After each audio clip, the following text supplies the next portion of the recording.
السلام علیکم ورحمۃ اللہ وبرکاتہ۔ میں ہوں آپ کا میزبان حافظ محمد دانش۔ محترم سامعین ناظرین، ہمارے دار ارقم یوٹیوب چینل میں آپ کا خیر مقدم ہے۔ جو سوالات موصول ہوئے ہیں ان کے جوابات کے لیے ہمارے ساتھ موجود ہیں بٹلہ ہاؤس سے شاہ مسجد کے امام و خطیب مفتی احمد بن محمد رشید خان صاحب۔ جی مفتی صاحب، شکیل بھائی ذاکر نگر سے پوچھتے ہیں، بہت سے لوگ پاؤں چوڑے کر کے نماز میں کھڑے ہوتے ہیں، کتنی انگلیوں کا فاصلہ رکھنا چاہیے؟ بسم اللہ الرحمن الرحیم، حامدا و مصلیا و مسلما، اما بعد۔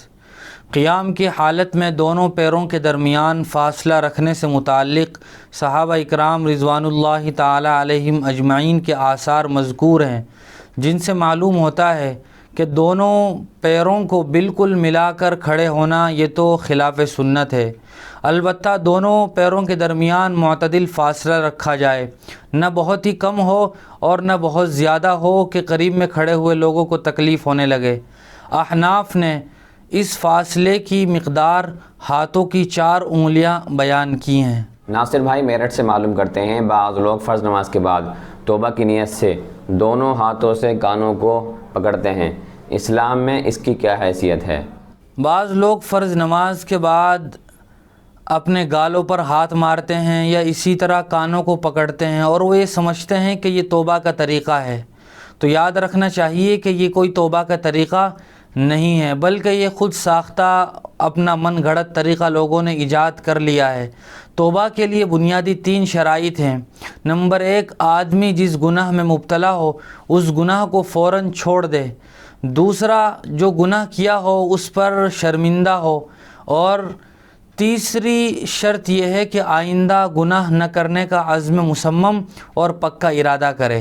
اگر اس طرح توبہ کرتا ہے ان شرائط کو ملحوظ رکھتے ہوئے تو یہ توبہ کہلائے گی۔ جبار بھائی معلوم کرتے ہیں، میں نے قسم کھا کر اس کو توڑ دیا ہے، تو قسم کا کفارہ کس طرح ادا ہوگا؟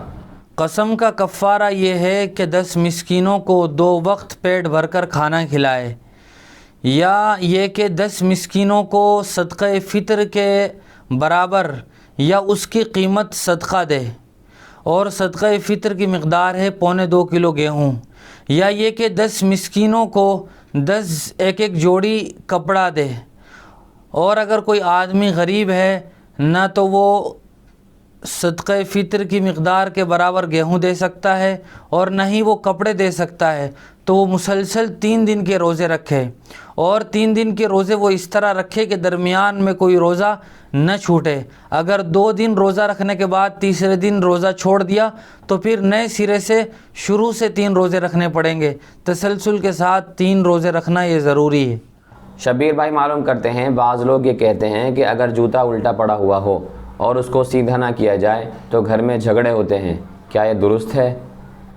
ادب کا تقاضا تو یہی ہے کہ اگر جوتے الٹے پڑے ہوئے ہوں تو ان کو سیدھا کر دیا جائے، لیکن اگر سیدھا نہ کیا جائے اور پھر اس سے اس طرح کا عقیدہ بنا لینا کہ گھروں میں لڑائی جھگڑے ہوں گے، یہ بالکل بے بنیاد اور بے ثبوت بات ہے۔ سہیل بھائی بہار سے معلوم کرتے ہیں، اگر کتے نے کپڑوں پر منہ لگا دیا تو کیا کپڑا ناپاک ہو جائے گا؟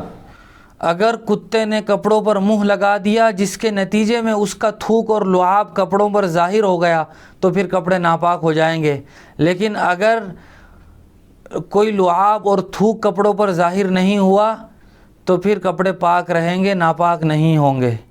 طلحہ بھائی نوئیڈا سے معلوم کرتے ہیں، اٹیچ باتھ روم میں وضو کرنا کیسا ہے؟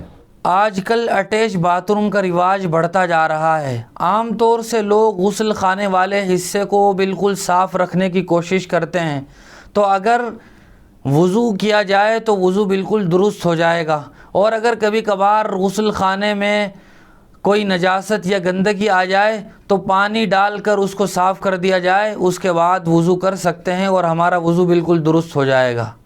جی بہت شکریہ مفتی صاحب آپ کا۔ اسی طرح کی مزید مسائل کی جانکاری کے لیے آپ اپنا سوال ہمارے کامنٹ باکس یا ڈسکرپشن میں دیے گئے نمبر پر آپ ہمیں واٹس ایپ بھی کر سکتے ہیں۔ ہمارے دار ارقم یوٹیوب چینل کو سبسکرائب کریں، ویڈیو کی نوٹیفیکیشن کے لیے بیل آئیکن کو دبائیں، ویڈیو کو لائک کریں، صدقہ جاریہ کی نیت سے ویڈیو کو شیئر بھی کریں، اور اسی طرح سوالات ہم تک پہنچاتے رہیں۔ جزاک اللہ۔